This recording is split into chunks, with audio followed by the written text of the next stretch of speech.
Hey, this is Tony Stanley, and this is The Ripple Effect, where we talk to people from our community that are out there creating their own ripple. This is Sean. Namaste. You got all this breath work and amazing stuff in the community, and you have All Heart. What are you doing with All Heart right now? Yeah, well, so All Heart Holisitc Group is my passion project. I feel like it's something that I'm being led to do. It's a process of doing workshops, retreats, coaching, and education essentially around holistic practices. So currently I host lots of breathwork workshops. We're doing some retreats. We're actually doing a retreat in August, the first weekend of August at Just Left Forest. So it's going to be my first full weekend spiritual retreat focusing on breathwork, meditation, embodiment practices, somatic experiencing, connection, community, probably that freedom of expression. And then we do breathwork workshops 2 to 4 times a month. And then I teach a donation-based class in Marietta weekly as a way to just give back. So that's what I'm currently doing. And then I'm currently working on a program called the Just Love program. And it's a vehicle for freedom and learning how to love yourself and love the world around you. And it's going to be a beautiful course that I feel like I'm absolutely being led to create right now. And that's going to be an amazing experience just to give back and to share that with the world. So if people want to learn more about your breath workshops and All Heart, what's the avenue they would go to connect with you? So we have a website. It's www.allheartholisticgroup.com. On Instagram, Facebook, we have at All Heart Holistic Group. You can email us at allheartholisticgroup@gmail.com. Or you can look me up, Sean Owen, on Instagram, Facebook, whatever you need. But you go to the website and it'll show you the events, everything. So give us a follow, support us on this journey because we want to get these practices out to the world. Sean's been a really important person in my life. So Sean, I don't know if you remember, back in HA at the old Freedom Club above the liquor store, I had been to 12-step recovery before, and no one really made it look attractive. There was a lot of people in there saying stuff that was like, just keep coming back, and it just didn't, I didn't jive with that, right? And then I remember you sharing, and you had a lot of confidence, but you talked about stuff like self-centered fear, right? And you were sharing about stuff like that.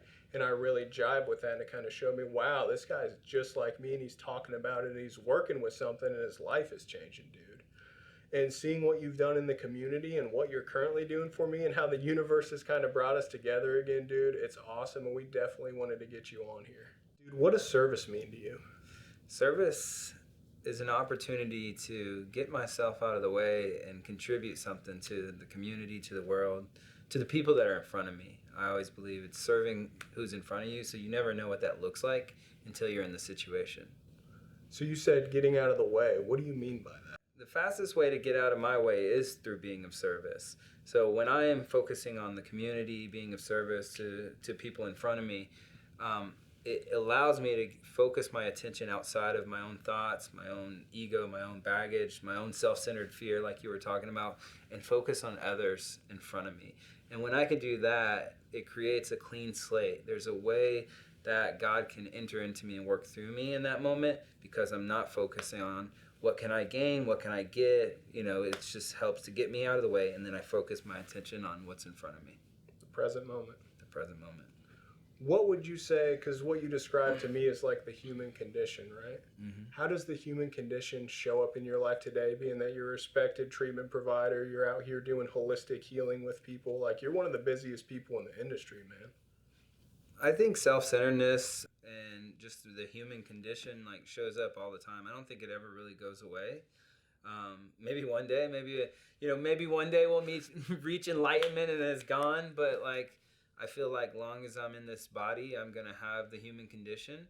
And long as I'm who I am, I'm going to be struggling with some level of ego and self-centeredness for the rest of my life. So it shows up differently today in all kinds of desires. I as being a person in long-term recovery, the addiction thing has always been there. Character defects have always been there. It's a lesser evil today, but it shows up. I just realized that the work's never ever really done, all right? And I'm grateful for that work because that helps me to evolve when I remember it, but I don't always remember it. What's your sobriety date? It is May 22nd, 2014. Okay. Mm-hmm. Where'd you get sober at? It's the men's extension in Shout out Marietta, to the Georgia. extension, baby. Men's extension, yes. Was the term service, obviously you know my connection with the extension. Of course. How did the term service show up for you early on? Yeah, early on, they would say, like, if you have 1 week sober, you could be of service to the new guy walking through the door. You have something that person doesn't have, and that's a week sober. So that started immediately. I can share how awesome this place is. I feel okay. I don't feel great, but I'm doing better. These programs great. They take care of us. So it started like that, and then just helping around the space, helping go into the meetings, and helping clean up before and after. And that's really what it was looking like then. It was really limited. Did you know what it was doing for you at the time? No, actually, it was quite fucking annoying. Of having to do that kind of stuff. Like, it was always doing stuff that I didn't want to do, because people would say, you got to do the things that you don't want to do to get the life that you want, and all that kind of stuff. So I basically just did it because they told me to do it. Yeah, it's interesting when I reflect back on like the human condition and what service means to me, because when I look on the early years, I didn't like doing it. My relationship and understanding with it, has drastically changed. Yeah. What is your current perspective? Well, better yet, how do you show up with service in your life? I believe that the way I show up in service today, it's drastically changed. One of the things is my spiritual teacher would always say, like, the ultimate level of spirituality is get to a space where you love everyone, serve everyone, feed everyone, right? So it's like, and feeding somebody may not just be giving them food, it may be feeding their spirit. There's all kinds of different ways, right? Serving somebody may not look like just cleaning up a meeting today. It may be mentoring somebody, or, sponsoring a guy, or just opening the door for somebody as they walk through. And then loving everybody, that's everything. Actually, loving everybody and everything is like the ultimate path of service, because you're looking for opportunities how to show up in the world in a different way. Instead of looking for separation, you're looking at the life in a way to love and serve. So I think you bring up a lot of interesting stuff in your how you got sober early on in service. Like, I didn't like doing it, but like now you were talking about feeding others, and that could be spiritually. When was the change where, like, because we see you online, doing all this breath work and helping the community with that, and it's been absolutely amazing for me and so many other people, man. When did you get into like the breath work and the meditation and all of that? Yeah. So I almost immediately. So I met this guy named Mark Pimsler. Literally, shout out Mark Pimsler.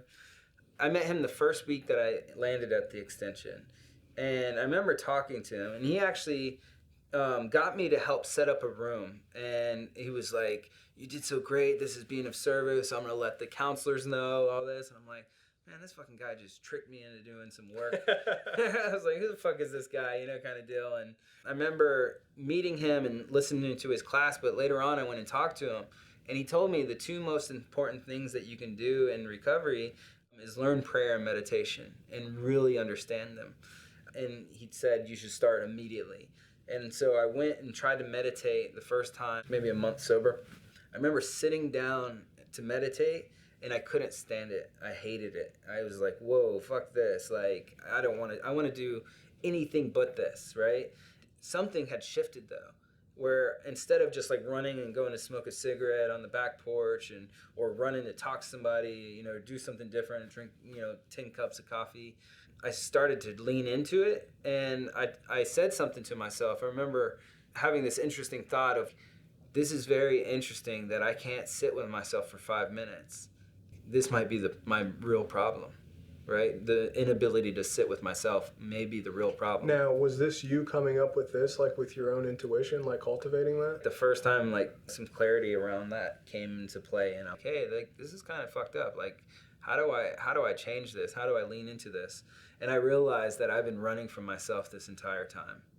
Wow, that's some pretty profound stuff. It's funny when I have all the people come in, I'm going to try meditating, and then they come back and they're like, yeah, I tried it once and it wasn't for me. What do you say to people like that, man? Oh, just like the gym, just like anything in life, even like your job. Like, you didn't get good at it by practicing it one day. You had to keep going back, keep practicing, keep trying different approaches, different paths. When you leaned into meditation, like you had stated, what did that look like? Like, what different forms of meditation were you trying to do?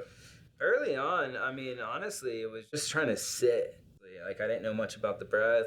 I didn't know much about meditation. I was just trying to sit, and it was quite miserable. And it didn't last long. Like I couldn't do like 30, 45-minute, hour-long meditations like I can do now. But like back then, I would just try to sit and try to, just be present. When was the shift? What did it look like when you started enjoying it?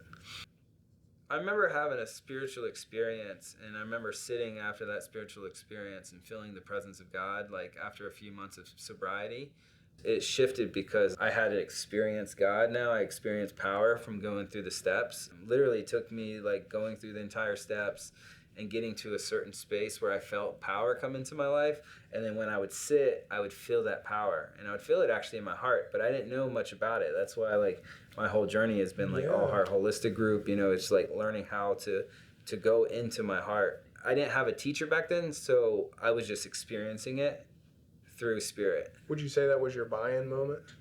When I had that spiritual experience and I started to feel real power, like first thing is that I asked if this was the path, and then I got an answer, right? That this is your path, stay on the path, don't walk off the path, right?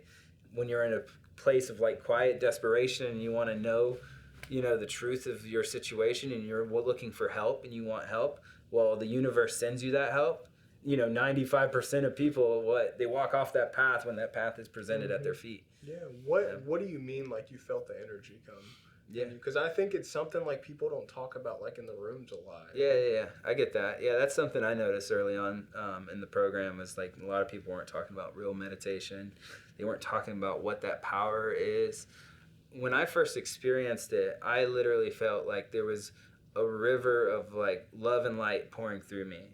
It felt like this is what I was looking for through drugs and alcohol in my entire life. And then when I experienced it, there was a crack in me that opened my heart to a point of like, just pure bliss and connection. Yeah, no, you bring that up and it just had me reflect like the first time I did pain pills, but like when I reflect on like my first hardcore feeling of just immense gratitude and like that warm feeling in my heart, it was like the same exact thing. Yeah.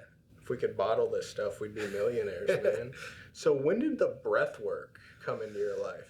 When I got out of rehab, when I got out of the extension, I started starting to attend meditation classes. One of them was Mark Pemsler's. The other one, I would go down to this place in Atlanta, Kashi, Atlanta. What did Mark Pemsler teach? What did his meditation teachings look like? Was it guided breath work? Yeah, well, it wasn't like specific like that. He was taught through the spiritual teacher. Her name was Majaya Sati Bhagavati, and she was a mystic and a spiritual teacher in America. And she taught him, meditation. He learned from her. He learned from probably some other places. I don't really know where he learned exactly, specifically, but I know he did like the yoga training and like all that kind of stuff.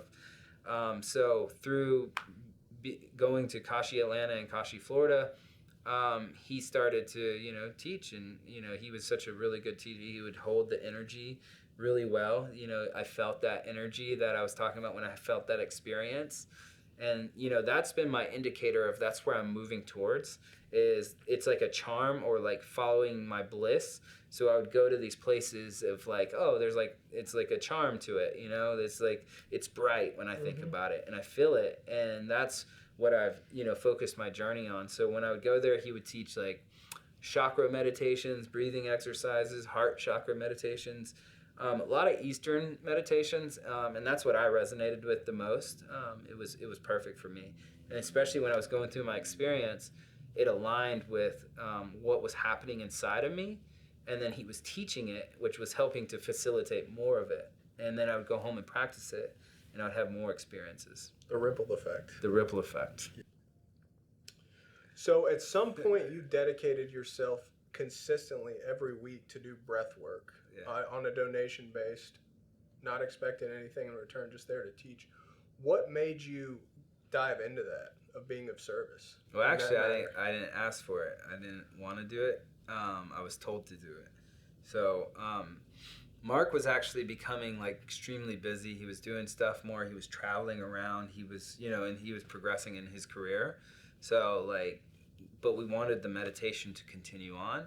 So he told me and somebody else that we needed to, like, I don't know if he told us that we needed to do it, but basically asked us if we were willing to do it, and we were like, yeah, we'll keep it going.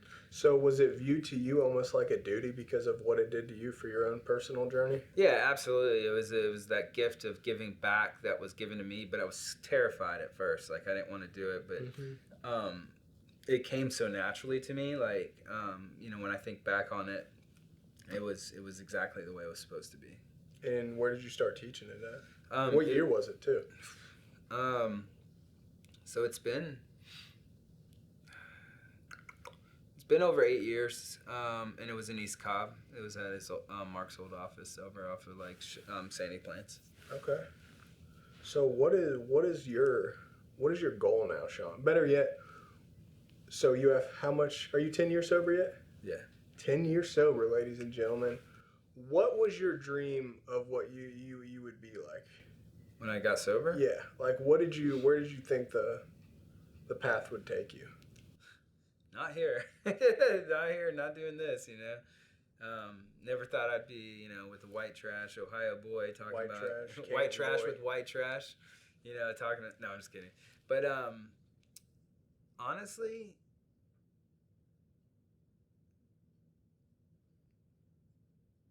I had no idea where I would be. Like, I didn't, I had some ideas. That were ridiculous. Like, I remember somebody telling me to write down 10 things that I wanted to accomplish. One of them was, like, become a spiritual guru on there. Like, and then the other one was get a Jeep and jack it up. Like, there was a lot of contrast there, Yeah. Get a motorcycle, get a Jeep, and then after that was become a spiritual guru. Literally, it's still in my fucking big book. And but I did want to become an addiction counselor, and I remember that happening pretty early on. So there was something like pulling at me in that direction, but I didn't really know what I wanted to be, and I didn't know if I wanted to be sober actually either. But once I had those spiritual experiences, at that point I started to realize like there's got to be something more. But I was twisted, man. Like I didn't know what the hell I wanted when I first got in. And if I did really put it down, I would have sold myself short.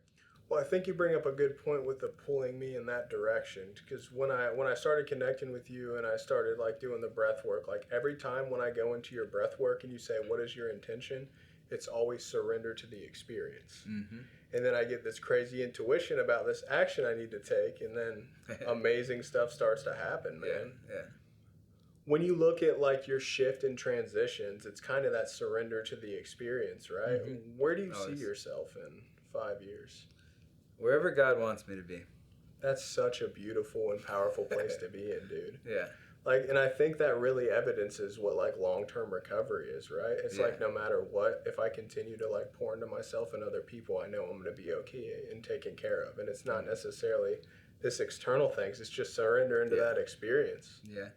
Yeah, I always thought that it was supposed to be like, oh, I'm going to be this like behavioral health tycoon, like owning treatment centers all over the country. And, like that was like Sean. Sean wanted that, And I realize now more than ever that because I would look at what other people were experiencing, what they were doing, what they were getting, what they were obtaining. And some of it I felt like it wasn't necessarily earned or was given, and I was like, well, I'm doing my work. Like, why am I not getting these opportunities?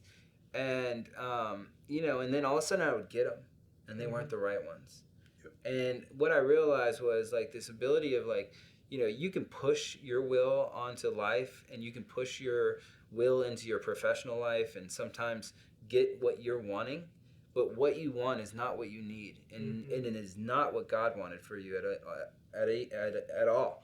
And what I've learned is that there's a sacrifice. If I apply my will to what I want, there's going to be a sacrifice of me at some point, right? Whether that's my spirituality, whether that's my health, right? Like the universe doesn't know, right? So when something is given, something is also taken. And then all of a sudden, it's this like dance of surrender and letting go and stepping away back into what God wants me to do. and then it all goes right. Everything is okay again. It's weird. And then I look back on my entire journey, and I realize when I'm in that state of surrender, like we've been talking about, and when I realize, like, okay, this is what God wants for me, not what Sean wants for me, everything works out and it just happens. I keep doing my work, and I'm aware enough to see it when it comes. But it comes. I allow it to come. And I don't have to force anything anymore. And I don't look at everybody else and what they have and compare myself, because Mark actually, taught me this, was the comparison is the thief of joy. And as I start to compare myself to others, I'm always going to fall short. And somewhere along the line, that's I've given that up. I've let that go. And I've started to move in this direction that is beautiful. Like, it's a reward. It's not as financially rewarding yet, but like, it is spiritually rewarding. And I'd rather be spiritually rich than financially rich. Yeah.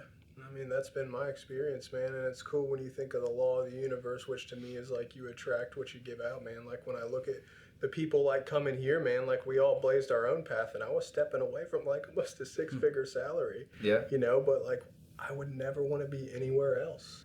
But once again, that was working with intuition, man. Mm-hmm. That's the key. Yeah, you evidence that beautifully. Yeah. And you can't have it unless you do the work. Mm-hmm. Otherwise, you're going to think, you're just going to get wrapped up in delusion, right? Grandeurs of delusion, right? Mm-hmm. Most people in recovery struggle with that to some kind of level, right? So I have to do the deeper work so I can get clear, so I can have that intuition.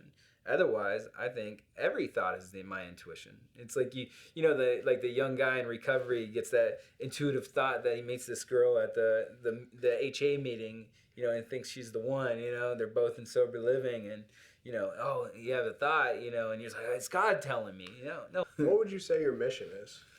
My mission. In the beginning, I created a mission statement early on in recovery, and it was the ripple effect, which was so interesting that you call this the ripple effect. About 3 months sober, I started having all these experiences, and one of the things that I started to discover was the ripple effect, that I actually have an impact on all those around me. And to that point, I don't think I ever once thought about like the impact that I would have on others, right?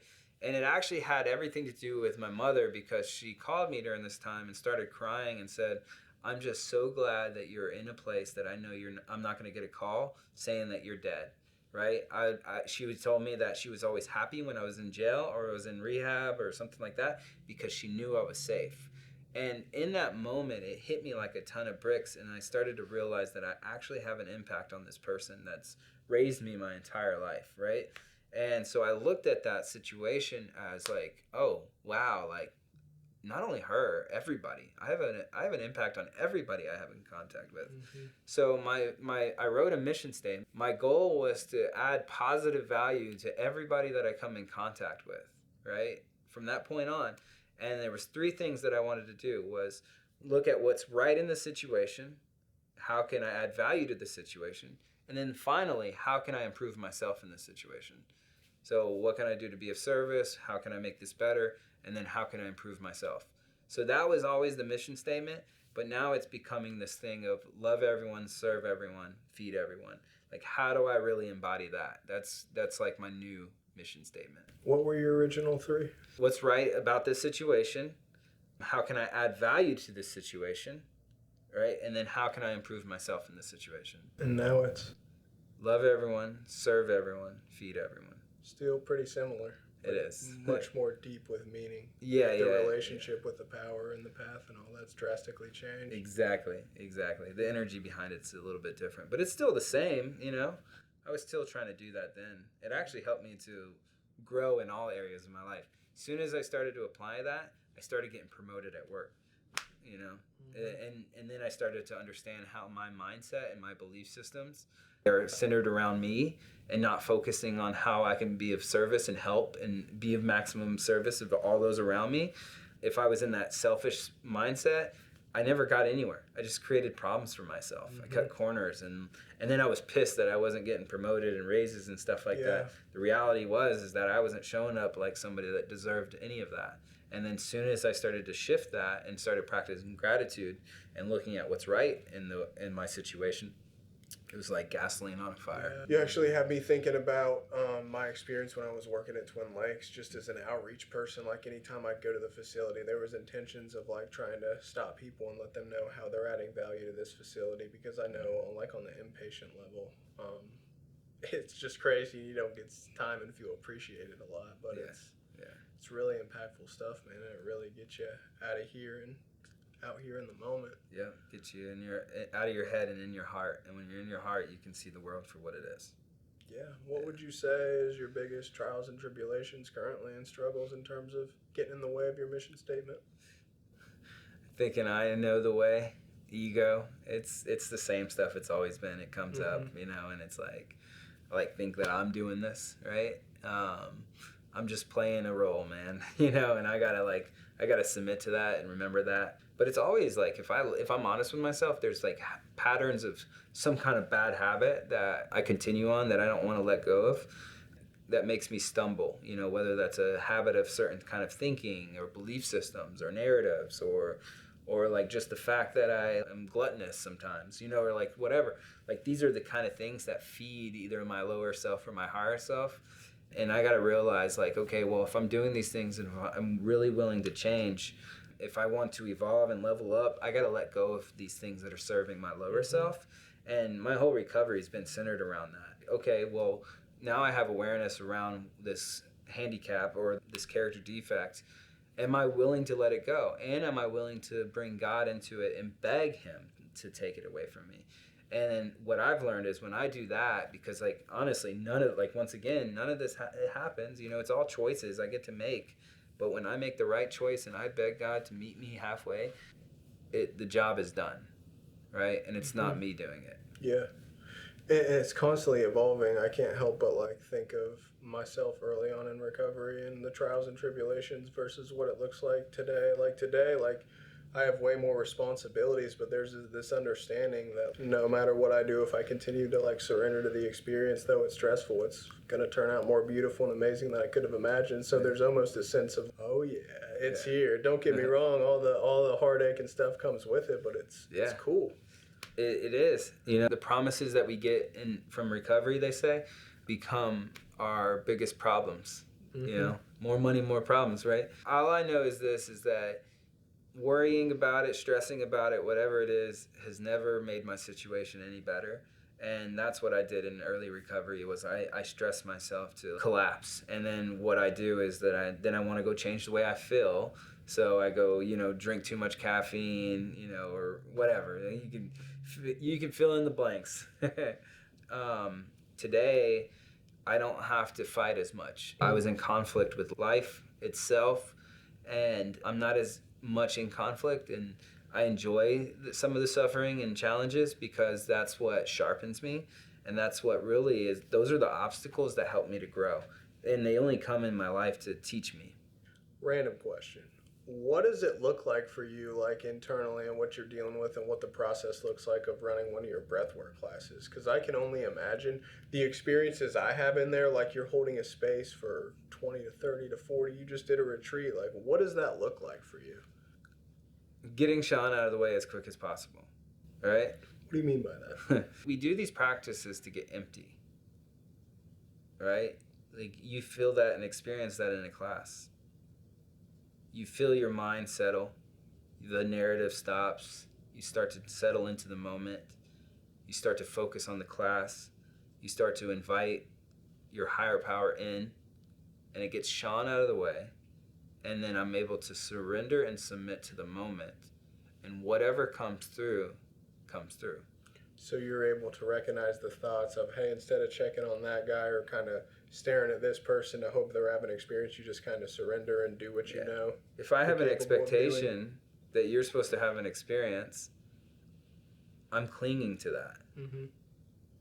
I'm attached to that. How can Source operate through me if I'm clinging to this attachment of you having an experience?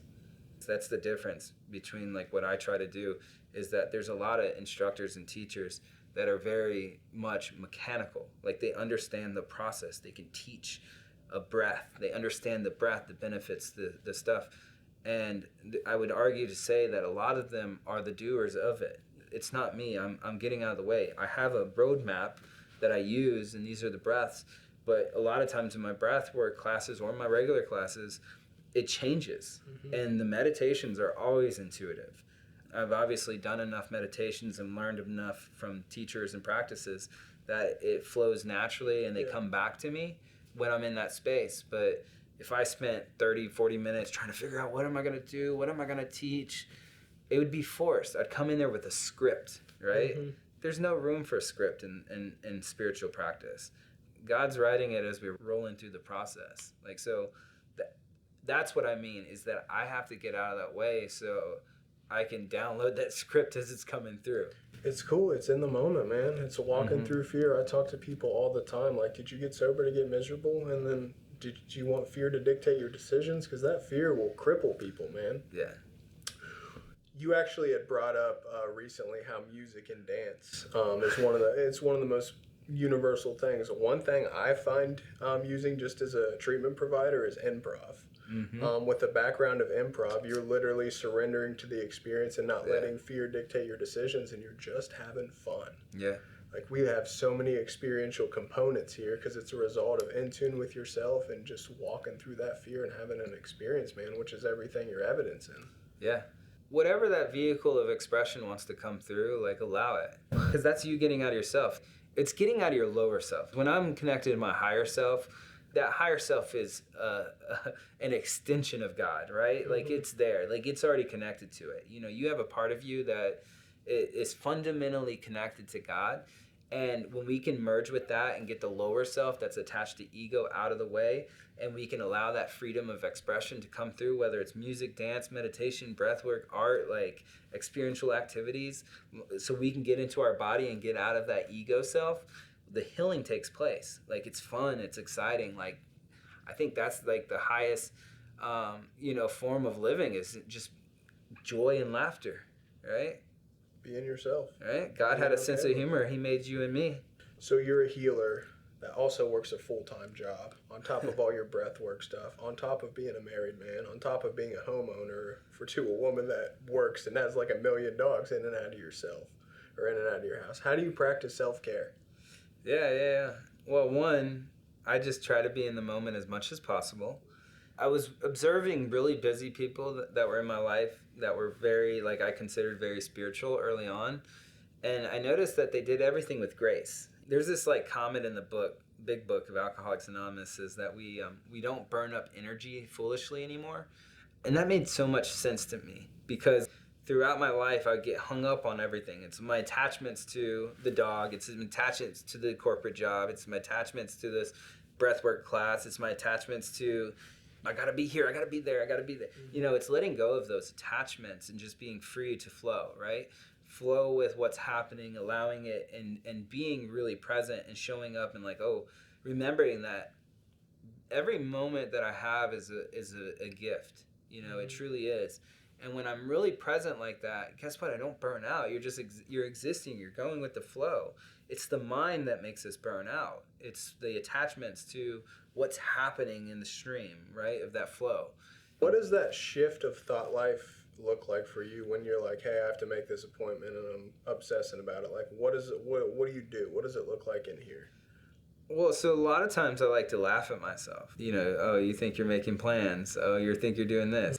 One thing is that I have to be organized, right? And that is some like skills that I've learned over the years through working, through school, through training.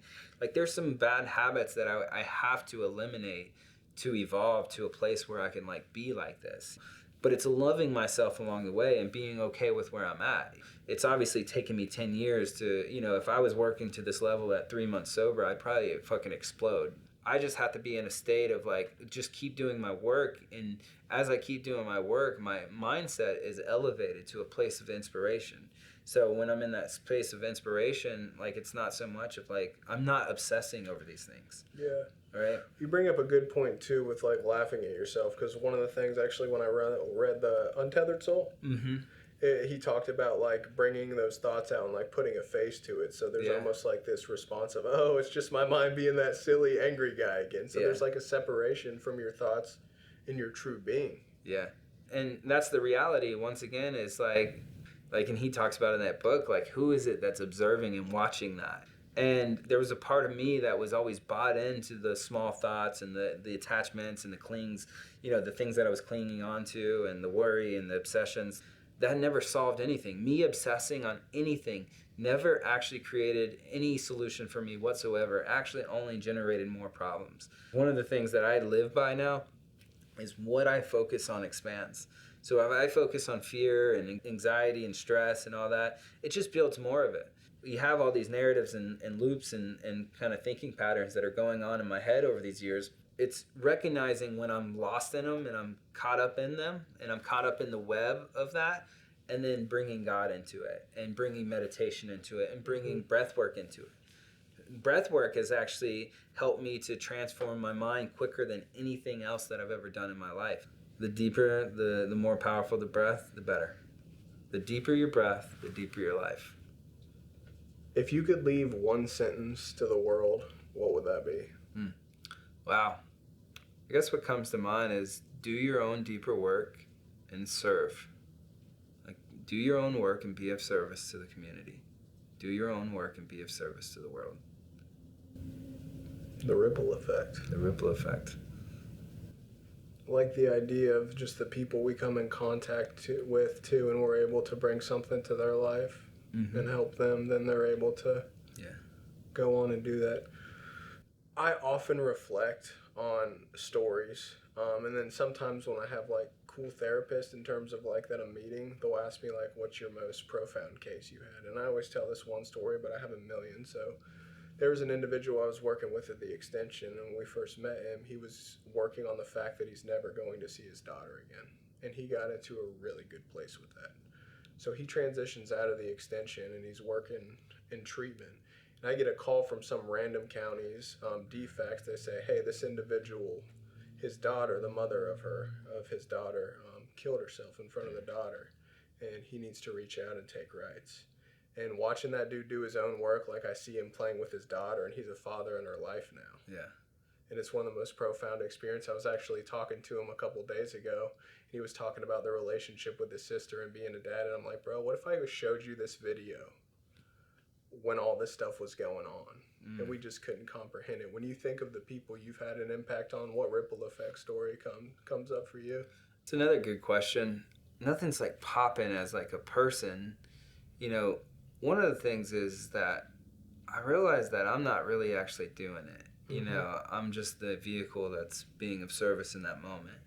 The most powerful thing that I've seen, and I've seen it actually multiple times with multiple different people, is when I get to see the lights come on in somebody's eyes. They first come to my class and they look dead in their eyes, and then all of a sudden through this process, I get to watch God work through the situation, the process that we're doing, and that light comes on in their eyes, and sometimes at once.